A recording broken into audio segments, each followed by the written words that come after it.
All right, so we're in Deuteronomy chapter 7 and 8.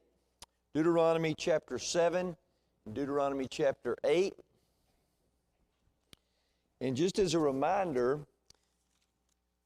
as far as a brief outline, if you were to take this section, I've entitled this section today, Focus on the Lord. Chapters 1 through 4 was review of the journey. Remember, they were supposed to go into Canaan and they didn't. So chapters 1 through 4, review of the journey. Chapters 5 and 6 was a focus on the law. And remember, there was the reiteration there of the Ten Commandments and so forth in chapter 5, that they were to love the Lord their God with all their heart, soul, mind, and strength. We take some of that from Jesus' statements. But in Deuteronomy 6, and then in chapters 7 and 8, focus on the Lord. Chapters 7 and 8. If you want that outline, I can give it to you more fully at a later time. Deuteronomy chapter 7 and chapter 8. Now, if y'all want to talk about something for about 45 minutes, I can summarize these two chapters in about 4 words. Chapter 7, these are my words. Chapter 7, kill them. Chapter 8, trust Him. You want to go to chapter 9? That's really what these chapters are about. Chapter 7, the Canaanites. Kill them. They're going to corrupt you if not. Chapter 8, you need to learn to trust God. And so we're going to get a little more detail than that. Chapter 7, if you want a better title for this whole chapter maybe, is Conquest of Canaan, Given and Explained. The conquest of Canaan, given, in other words, go conquer it, and here's why. That's chapter 7. If you take chapter 8, you can entitle this chapter a little bit deeper, Israel depends on God for blessings, and they're not to forget those blessings. All right, let's talk about this a little bit more. Chapter 7, when the Lord thy God. Now, thank y'all for letting me teach this class. I've taught it before, but I just have enjoyed so much going back into this text. And I can't hardly get but a few words in, and I start seeing things because I'm studying and reading the Bible. But I want you to think about that first phrase, when the Lord thy God. Now, here's why I'm bringing this up. Look at chapter 7, verse 2. What's it say? And when the Lord thy God. Now, go over to chapter 7, verse 8. Because the Lord thy God loved thee, and he would keep the oath which he swore unto your fathers, hath the Lord brought you out with a mighty hand and redeemed you out of the house of bondmen. And then if you go to chapter 7, verse 12, the middle of the verse, the Lord thy God shall keep unto thee. Verse 15 of chapter 7, and the Lord will. Verse 19, the very last part of the verse, whereby the Lord thy God brought thee out. Verse 22, and the Lord thy God will. Verse 23 of chapter 7, but the Lord thy God shall. You get into chapter 8, verse 2, and thou shalt remember all the way which the Lord thy God. You get the point? There's something being said here, and that is God's in control, and they need to remember that God is behind their success, and if they deny Him, God will be behind their defeat. And don't miss that as we go through this chapter. So chapter 7, verse 1. And when the Lord thy God shall bring thee into the land, we know that's the land of Canaan, goes back to the 3 promises made to Abraham, right? Land promise, nation promise, seed promise. Whither thou goest to possess it, and hast cast out many nations before thee, the Hittites and the Girgashites and the Amorites and the Canaanites and the Perizzites and the Hivites and the Jebusites, 7 nations greater and mightier than thou.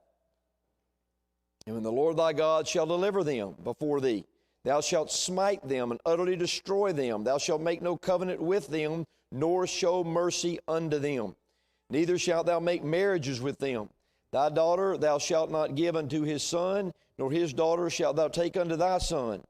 For they will turn away thy son from following me. This is God speaking through the prophet, through Moses, that they may serve other gods. So will the anger of the Lord be kindled against you and destroy thee suddenly. But thus shall you do with them. You shall destroy their altars and break down their images and cut down their groves and burn their graven images with fire. For thou art a holy people. All right, let's talk about some of these verses. The first verse, when the Lord thy God shall bring you into the land and give you these nations. He lists these Canaanite nations. You can go study these nations. You could study the types of gods, small g, idols that they studied. that they believed in and followed.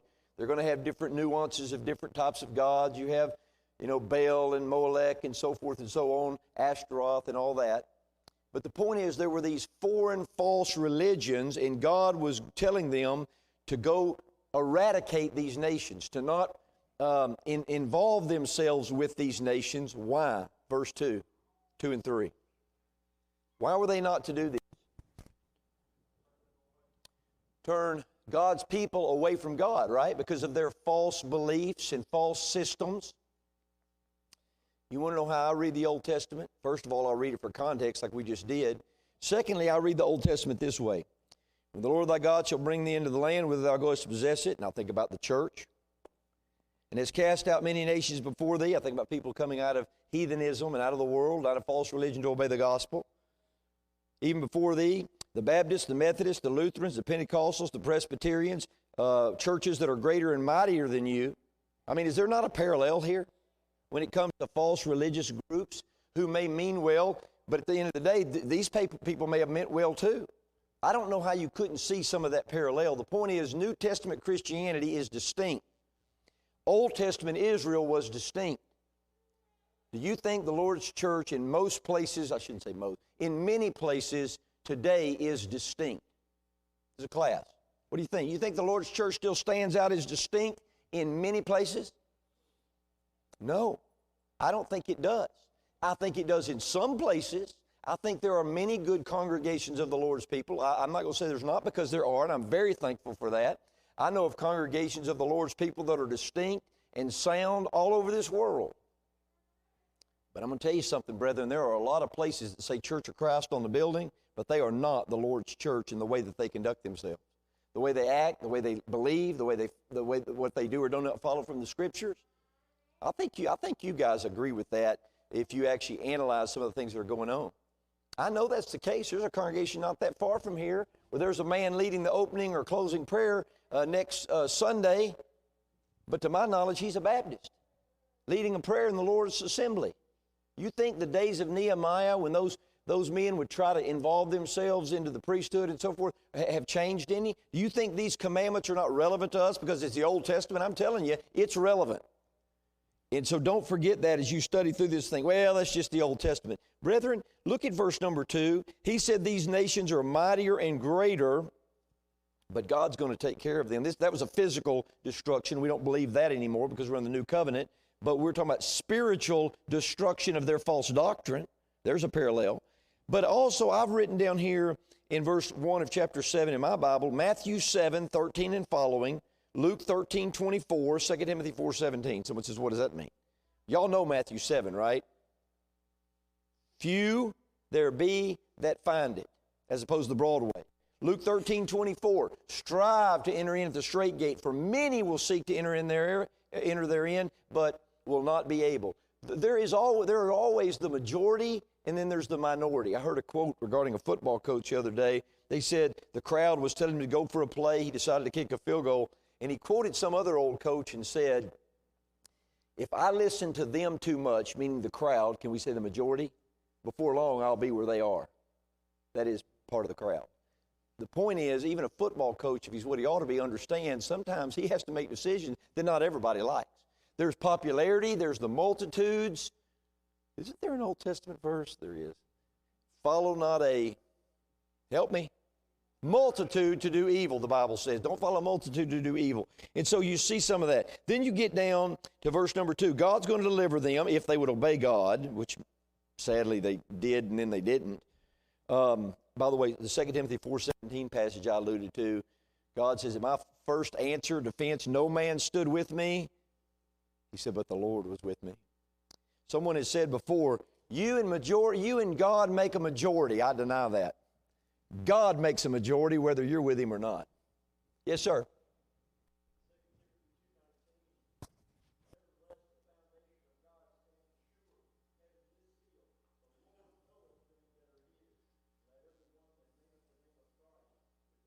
That's a great verse, isn't it? Very good, Brother Miller. Okay, look at verse number 2 and 3. He says, don't make a covenant with them. Can we say don't compromise? Neither make marriages with them. Again, thy daughter shalt not give unto his son, nor his daughter shalt thou take unto thy son. So in 1 Kings 11, what corrupted Solomon? Somebody read 1 Kings 11:2. Brother Kyle, would you read that 1 Kings 11:2? Brother Dink, would you read Ezra 9:2? And then Brother Mowdy, would you read Nehemiah 13, beginning in verse 23? And I'm going to let you read 4 or 5 verses or so, 3 or 4, whatever you feel like doing there. Okay, 1 Kings 11, verse 2. You can read 1 and 2, whatever.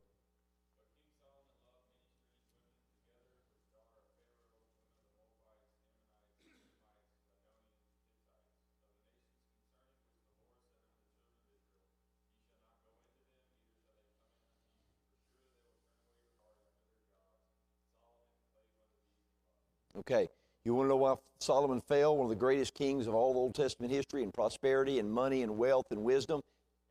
Women who weren't God's people, and they corrupted his views.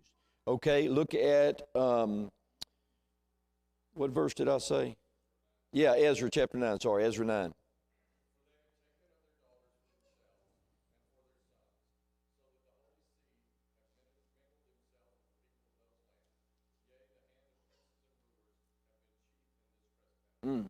Mingle themselves with the people of the land. And in Nehemiah 13, beginning of verse 23, just whatever makes you happy, I guess. I'll stop if you get crazy.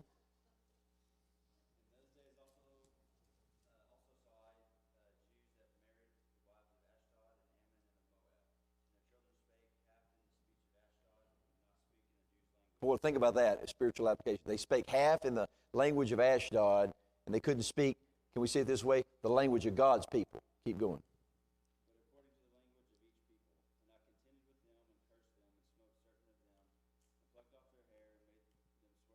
That's good enough. So you got a preacher there jerking their hair out of their head and really dealing with them in a physical way. Again, don't worry, I'm not going to do that today. That's Old Testament. We're New Testament. But I will say this much. The application is so clear. If you want your children to lose their soul, listen to me. I'm going to give you a sure recipe. If you want your children to go to hell, let them marry people who are not New Testament Christians. Let them marry people who are not faithful New Testament Christians. And I guarantee you, chances are, the high likelihood, they're going to lose their soul. This is serious stuff. Okay, we need to train our children up to marry faithful Christians. Maybe you say, well, I didn't do that. Okay, fine. Help your grandchildren make the right decision. Help others in the congregation make the right decision. Help a little boy who came from a background that wasn't exposed to the Lord's church make that right decision. We need to help people with this decision when it comes to influencing them to marry God's people. You know, it's wild now in the sense that, can you imagine you marry a non-Christian? This person divorces you, takes your children, and then they may even transgender your children. That's happening in places. Well, what if they don't do that, but they still take your children and have them worship falsely? This is serious business here. And then he says in verses 2 and 3, thou shalt smite them and utterly destroy them. Later he's going to say, have no pity on them. 1 Samuel 15. King Saul was told to do what with the Amalekites? Utterly destroy them. Now here's what I want to ask you. If you lived under the Old Testament and you were a man in the military and you were told to take a sword and literally execute men, women, children, and animals, would you do it? I got a feeling there's some men, they would not do it. They would say, no, that seems harsh to me. That's exactly what happened in 1 Samuel 15. I'm not saying that's fun. And you say, well, and the atheists say, well, how could God let that happen? First of all, if the little children were executed, those children were innocent. So they spiritually would go to heaven, number one. Number two, he's about to get into why this was happening. This was God's physical justice. By the way, he works providentially right now. I'm going to tell you something. I've been praying a lot about this election. But there's two things I keep in mind, Brother Hall. Number one, if God, through his mercy, will spare us to have leaders who actually believe in some sense of decency and civility, I pray for that for my children and grandchildren. On the other hand, how do I know that God doesn't see fit to punish us? Because let me tell you something, America needs some punishment. I don't know. I know what I'm praying for. I'm praying for mercy. But at the same time, if he does the other, I understand. Because God's mercy is only going to stay there for so long. It's pretty scary when you begin to study the Old Testament, think about the way he deals with nations. Daniel 4, 3 times, verse 17, 25, and 32, he says, I'll put them down and I'll raise them up. We're dealing with kingdoms and kings.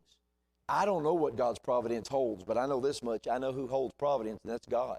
And I just want to do his will and try to be faithful no matter what happens. But I do know our life and our prayers can change things. Right now, we should be praying and living right, and we should always be doing that.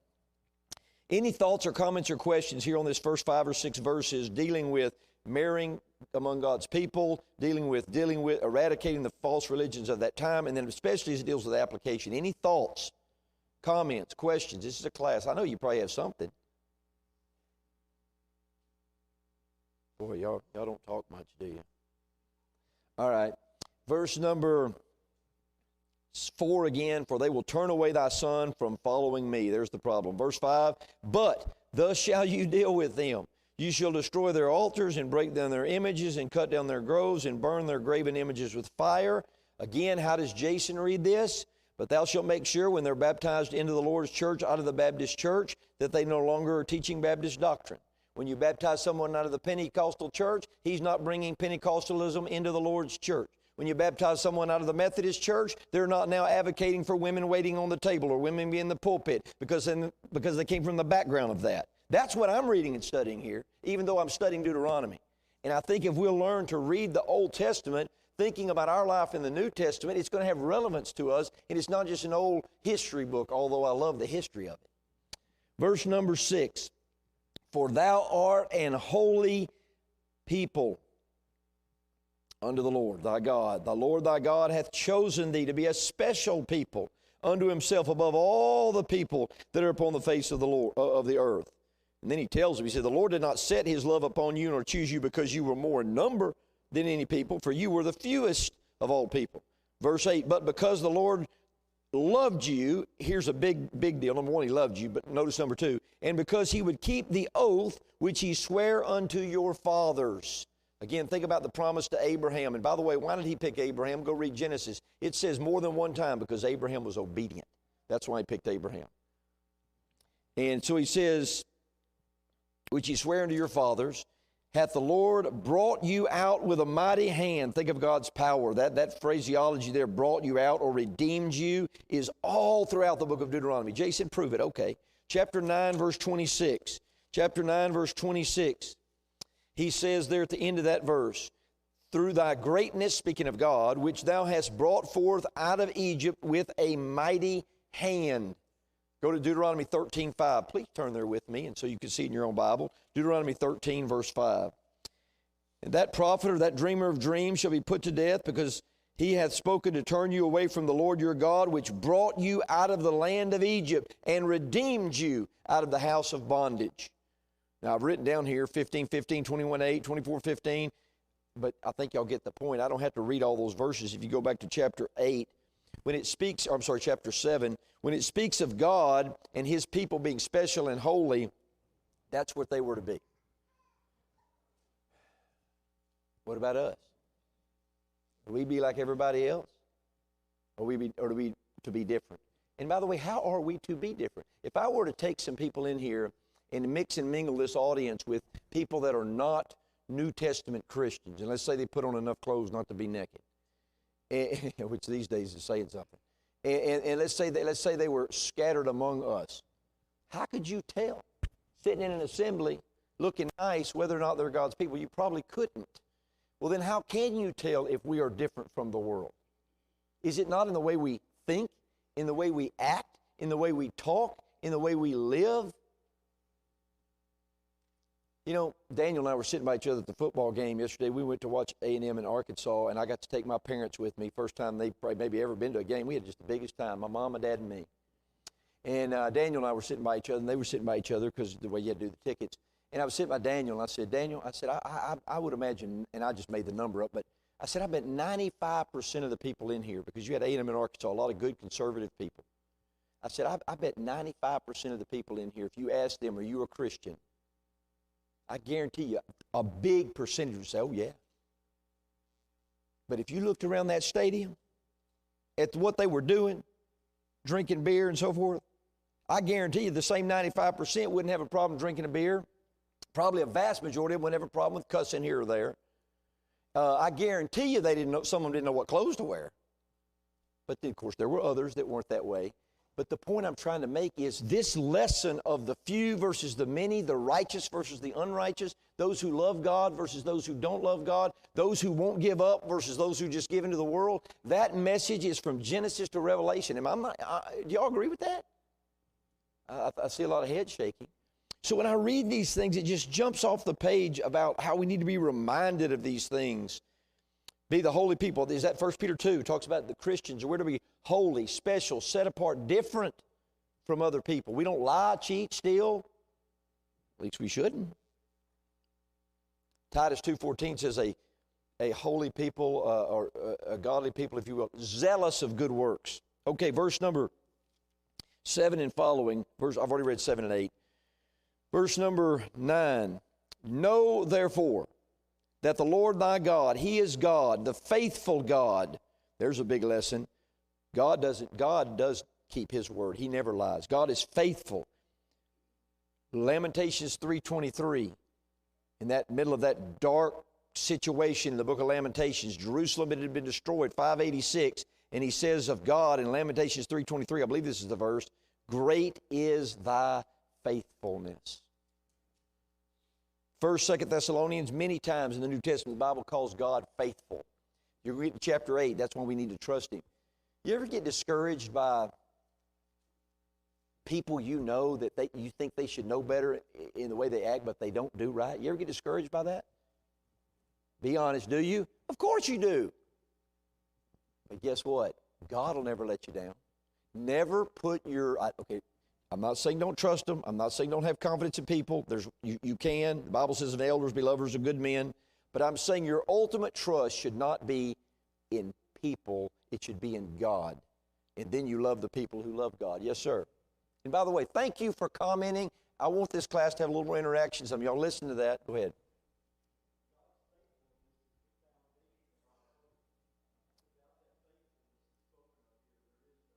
Right. Yeah, because otherwise, how would you can't trust a person that's wishy-washy. God is not.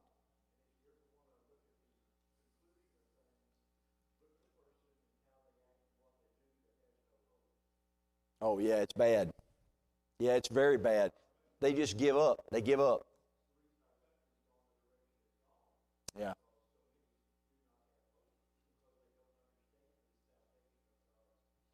Yeah, excellent point. Anybody on this side want to make a comment? Y'all are killing me.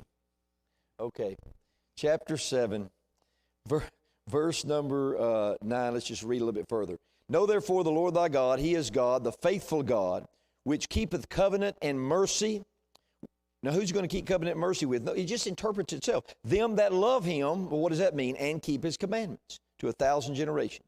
And repayeth them that hate Him to their face, to destroy them. He will not be slack to him that hateth Him, which would be the opposite of verse 9. He will repay him to his face. That is a scary verse. Verse 11.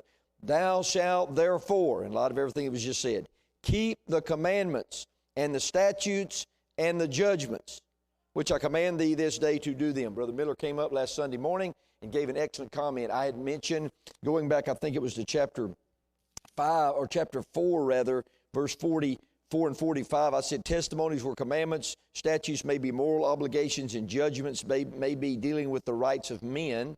That's one way to take it. He said Brother Taylor, who passed away not long ago, made the comment that this judgment, statutes, and so forth was dealing with written law, oral law, and case law or precedent. I thought that was a great comment that he made regarding that. But you can study those things out. Can we agree and say this? It's dealing with everything God has instructed them to live by and do. We know that's true, no matter how it comes. And so it says here in verse number 12, wherefore, and I skipped the last three words. What are the last three words in the King James of verse 11, by the way?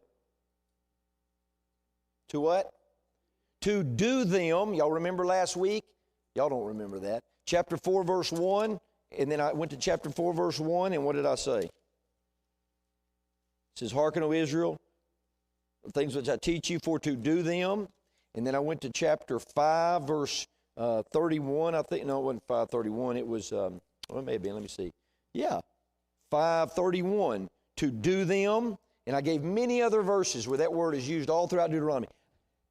Just type in D-O and look up in Deuteronomy. It's used a ton, like over and over and over. So when I go to chapter 7, verse 12, he just says to do them. Verse 12, wherefore it shall come to pass if, what does if mean?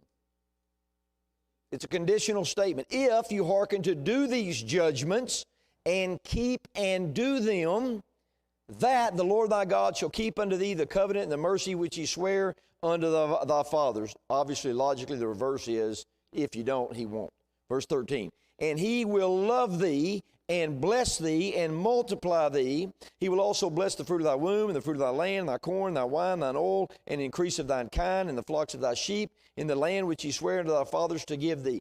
Does that mean then, if you're living right, you'll always have a bed of roses and sunshine and so? No, because we'll go read the book of Job. Sometimes good things happen to, or bad things happen to good people. Devil's behind that. But what I'm trying to tell you is, spiritually speaking, God will bless you even if you're laying of some sickness, dying at an early age. You know God will see you through, because in essence, God is your God and you're following him. I was discussing Brother Thrasher's dad died 65, I think he was, 72. But he wasn't in terrible health or anything. He went and had gallbladder surgery. It's in February. Faithful Christian, dies in his chair. They think it was a blood clot. Things happen. But you know what? He died a faithful Christian. That means he was a success. Well, here in the Old Testament, he's saying, Moses is saying, look, you're about to go into this land of Canaan, this new generation. I'm telling you, do it, keep it, and God will be with you. Verse 14, but thou shalt be blessed above all people. Question, are the blessings of God conditional? In the Old Testament, we're reading about it. What about the New Testament? Yes, and by that, here's what I mean. John 14:15, if you love me, keep my commandments. 1 John chapter 1, if you walk in the light as he's in the light, the blood of Christ keeps on cleansing us from our sins as we confess those faults and repent of those things. So here he's talking about God's people. You'll be blessed above all people. Now, I've written down here, I want y'all to give me, before I tell you some things I have, give me some examples of how God's people in the New Testament times are blessed because they're God's people as opposed to the world. Just like Old Testament Israel was blessed when they did God's will. What are some examples today of how we're blessed because we're God's people? Yes, sir, thank you.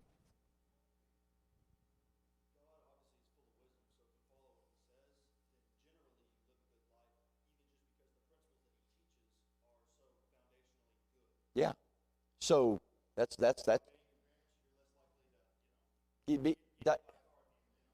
get in a car and get drunk and kill somebody, kill yourself. Good point. Very good. What else? I mean, you are God's people, at least, there's some visitors maybe, but most of you, if not all of you, you're God's people. So give me some blessings. Surely you know you're blessed as God's people. Give me some. Prayer, the ability to pray, that our Father hears us and will answer prayers. Yes, sir. Come on, let's go. The church, being a part of the family of God, what a blessing that is if we truly understand that. Hope, which you mentioned earlier. Without hope, we're in big trouble. Hope. Comfort, like it. Forgiveness. See, I knew y'all could do this. What's some more? Peace. Boy, that's a big one, isn't it? You know, think about that. Peace. It says, let all the earth stand still, right? I'm thinking about Habakkuk. Where he says, Habakkuk 2:20, is that it? Basically, the idea of God's in charge of everything. Be still and know that. Here's some things I've written down. What about great marriages? Brother Darrell and Sister Ann, how long have they been married?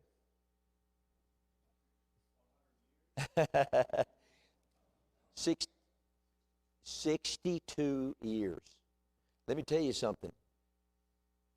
That's That's pretty big. But I'm saying marriage is 10, 20, 30, 40, 50, 60.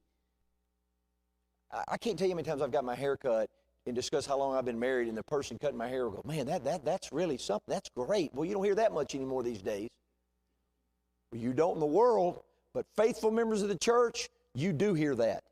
And that is some of that blessing. Great marriage. That doesn't mean there's not problems or struggles or difficulties. I mean, we're people, right? But the point is, God's Word holds us bound together. We believe what Jesus said in Matthew 19:9. We work through our problems. We don't give up. I'm thankful that we believe in Matthew 19:9. And so, what a wonderful thing I have. So, great marriages, great families. How about this? If you are what you ought to be, do people want to hire you for a job if you're a faithful, hardworking member of the church who does work properly? I don't mean a bum member of the church who needs to get some talking to. But I mean a faithful member of the church who understands work ethic. Oh, are you kidding me? There's no better workers in the world than faithful members of the church. What a blessing that is to your family, knowing you can get a job, because there are a lot of people even in the world who are like, well, I don't believe what you believe religiously, but let me tell you something. I like the way you work, and you're honest and trustworthy. So many blessings in the Lord's church. So I'll read verse 14. Thou shalt be blessed above all people.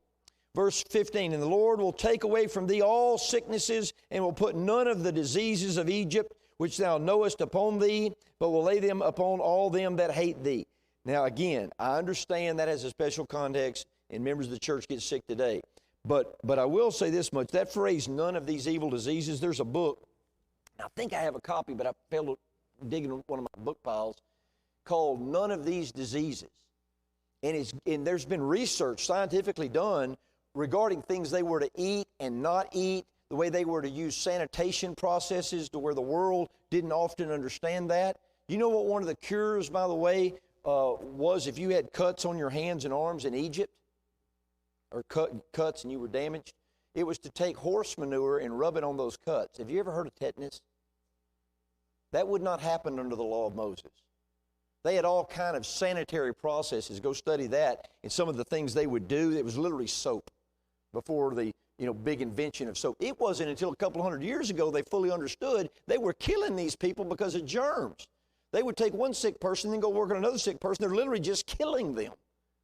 And they began to discover antiseptic and washing your hands and things like that. Well, that's some of this, I think. Verse 16, and thou shalt consume all the people which, here's that phrase, the Lord thy God shall deliver thee. I'm in chapter 7 of Deuteronomy, verse 16. Thine eyes shall have no pity upon them, neither shalt thou serve their gods, for they will be a snare unto thee.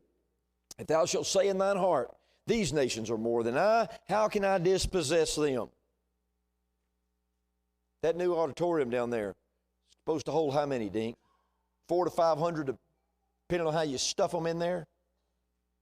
I mean, if it's stuffed like this, maybe it'd be 500, but if we're all comfortable, maybe 400 plus. That's nothing. There's buildings in this town that'll hold thousands. You people are nothing. You're just a few hundred people in a big old city. What do you matter? You think there's lessons here? He says, of these nations, it don't matter how big they are. You're few, but God knows who you are. Verse 17, if thou shalt say in thine heart, these nations are more than I, how can I dispossess them?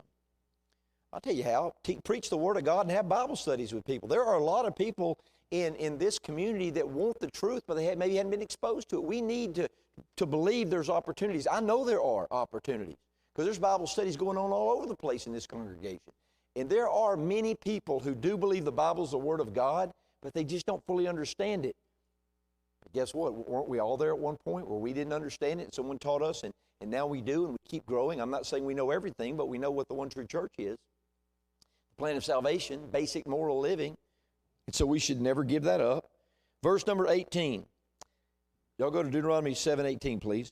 Thou shalt not be afraid of them.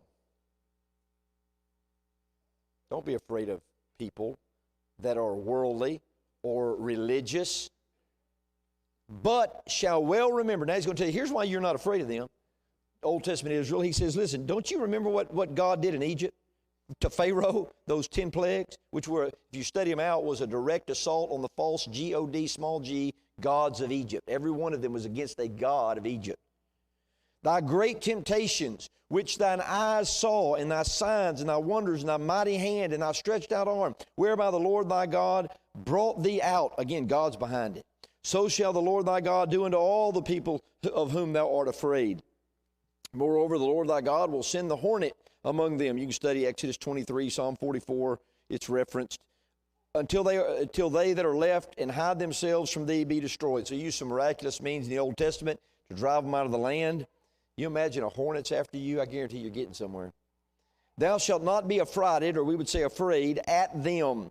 For the Lord thy God is among you, a mighty God and terrible. Terrible is the idea of awesome, respect, reverence for God.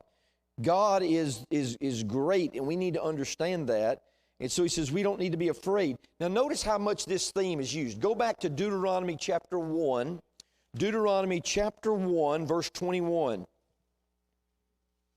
This is in the review of the journey, Deuteronomy 1:21. Behold, the Lord thy God hath set the land before thee. Go up and possess it, as the Lord God of thy fathers has said unto thee. Fear not, neither be discouraged. If you go to verse 29 of that same chapter, then I said unto you, dread not, neither be afraid of them. If you go to chapter 3 of Deuteronomy, chapter 3, verses 2 and 3, and the Lord said unto me, fear him not. You go to verse 3.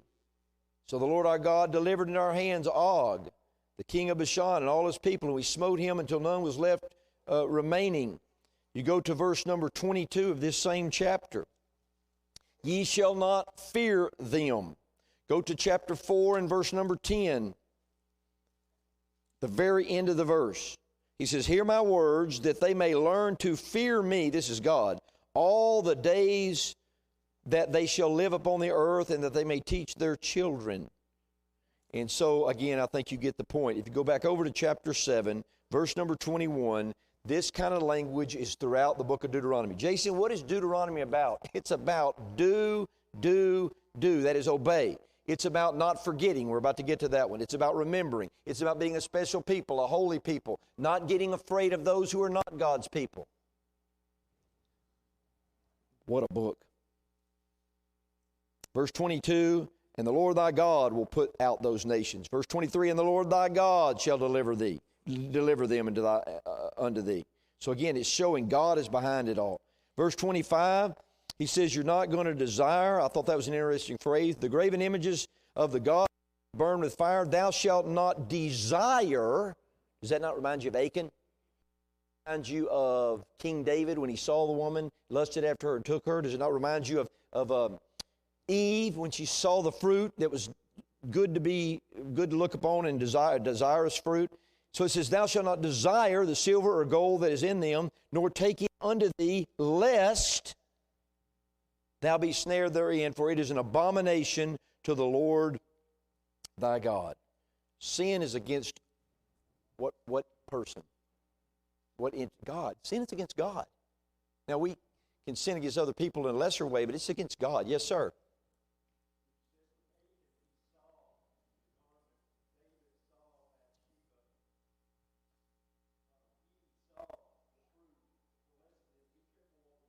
Absolutely. That's exactly right. Verse 26, neither shalt thou bring an abomination into thine house, lest thou be cursed, a cursed thing like it, but thou shalt, this is a big lesson here, utterly detest it, and thou shalt utterly abhor it. For lack of time, I would instruct you to go to Psalm 36:4, Psalm 97:10, and then really Psalm 119, verse 104 and verse 128. Can I just tell you what they say? Hate evil. Hate evil. Psalm 119, 104 is a good example. Through thy precepts I get understanding, therefore I hate every false way. If a preacher is preaching against false doctrine, whether it's not partaking of the Lord's Supper on the first day of the week, whether it's a man that thinks he can beat his wife, or a wife that thinks she can cuss her husband, or I don't care what sin it is, you need to hate sin. You know why? Because who hates sin? God hates sin. And so here he's saying to them, he says, listen, you need to utterly detest these things. And in chapter 8, I believe it is, he's going to say, you don't have pity on them. I had a lady one time, many years ago, I was preaching on the Lord's church in a place, and I was making it very plain that you had to be a member of the Lord's church. This lady comes up after this sermon, and buddy, she attacks me pretty hard. And she says, I'll tell you something. I have a friend with me today, and she can't remember, will never come back because of the way you preach that lesson. I said, ma'am, did I say anything that was wrong? She didn't care what I said. She didn't want her friend knowing that Christianity was distinct. And so therefore I'm the bad guy. It's interesting, many other people came up and said they appreciated the lesson because of its clarity. But my point I'm trying to make is if you ever get to where you find yourself kind of wincing when something's said distinctly or specifically, you better check yourself. You better ask yourself, why is this bothering me? Brother Hall preached on the sin of alcohol last Sunday night. I don't really like that. Why don't you like that? I'm not saying you did, but I'm telling you, you got to keep this in mind. Yes, sir. And then we got to do chapter 8. In 4 minutes, I got it. No, I like it.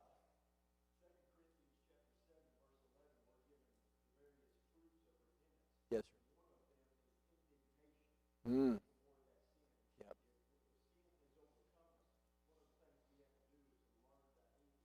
You know, Mark, we understand that when it comes to certain things. Let me give you an example. Think about a person murdering their baby in the womb. That should make you pretty angry, and I think it probably does. But does that same thing make you angry if you see another sin? Maybe even your own sin, wherever you lose your temper or you gossip, or you see what I'm saying? We got to take this holistically. Okay, chapter 8. Basically, this is because of chapter 7. He's saying you got to destroy these things and not be like them. And here's what he's saying in chapter 8. You got to trust me, God says. Chapter 8, verse 1. All the commandments which I command thee this day shall you observe to do, that you may live and multiply and go in and possess the land. Go to verse 2. Big lesson in verse 2. And thou shalt remember. Go down to verse number 18. But thou shalt remember the Lord thy God. For it is he that giveth thee power to get wealth, that he may establish his covenant, which he sware unto the fathers as it is this day. And it shall be, if thou do it all, forget the Lord thy God. And then he goes on to walk after other gods, which, by the way, walking means living in that sin. And so Colossians 3 is a good example. One of the big lessons, verse number 2, remember. Verse number 11, beware that thou forget not. Verse 14, then thine heart be lifted up, and thou forget the Lord thy God. Verse 18 again, but thou shalt remember the Lord thy God. I think you get the point. You get to chapter 9, verse 7, remember and forget not. We'll get to hit it again. But one of the other big lessons I don't want to miss, if you get into this, is that blessings come from God, but they can be a problem if you get them out of context in your mind. Look at chapter 8, verse 2. And thou shalt remember all the way which the Lord thy God led thee these 40 years in the wilderness, to humble thee and to prove thee, to know what was in thine heart, whether thou wouldest keep his commandments or no. And he humbled thee and suffered thee to hunger and fed thee. Sometimes afflictions help us, by the way. With manna, but then there's God's blessings, which thou knewest not, neither did thy fathers know, that he might make thee know that man doth not live by bread alone, but by every word that proceeded out of the mouth of God. Jesus quotes this verse, just like he quotes 2 from chapter 6 in Matthew 4 and Luke 4. Verse 4, thy raiment wax not old, talking about those 40 years in the wilderness wander. Neither did thy foot swell these 40 years. Thou shalt also consider in thine heart, that as a man chasteneth his son, so the Lord thy God chasteneth thee. Go read Hebrews 12. Thou therefore shalt keep the commandments of the Lord thy God, to walk in his ways, to fear him. That's who you ought to fear. And the Lord thy God bringeth thee into a good land, and truly it was. He talks about brooks of water and fountains and depths, and verse 8, land of wheat and barley and so forth and so on. Verse 10, here's the lesson. When thou hast eaten and are full, then thou shalt bless the Lord thy God for the good land which he hath given thee. Beware lest thou forget. I'm going to tell you, it's on recording. You ought to go hear it sometime. Brother Darrell McDonald, now Dink's a good teacher, but Darrell's a great teacher as well. And I'll never forget Brother Darrell taught in the book of James. Brother Darrell and I've been blessed. He comes up to me after he taught that class. I'll never forget it. He looks right at me and he says, Jason, he said, you and me, we got a problem. I remember. We've been blessed. And you know what the problem is? If we forget our blessings, God will curse us, take them away. And that's the same thing. I could go to there's so many blessed people in this room, rich beyond measure when it comes to prosperity, physically and spiritually. Let me tell you something. If we forget the blessings come from God, God should take them away, and He will. On the other hand, you say, well, why didn't they take them away from the wicked person? That's Psalm 73. Here's a wicked man who He didn't take them away from. And the psalmist says, oh, but yeah, God will at the ultimate end, because in the judgment day, everybody's stuff's going to get burned up. Here's my point. You want to be faithful? Read Deuteronomy. This is an amazing book. No wonder then when Jesus was tempted by Satan, the only book he quoted was Deuteronomy. It is written, it is written, it is written. Yes, sir.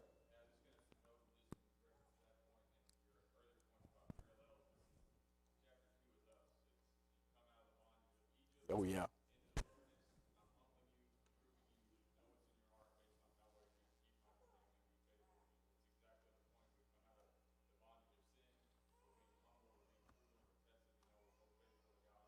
Yep. And I will say this as we dismiss. I hope you understand this is an encouraging lesson. You say, how? Because it reminds us what to be and what not to be. Very encouraging, at least to me. Let's take a break.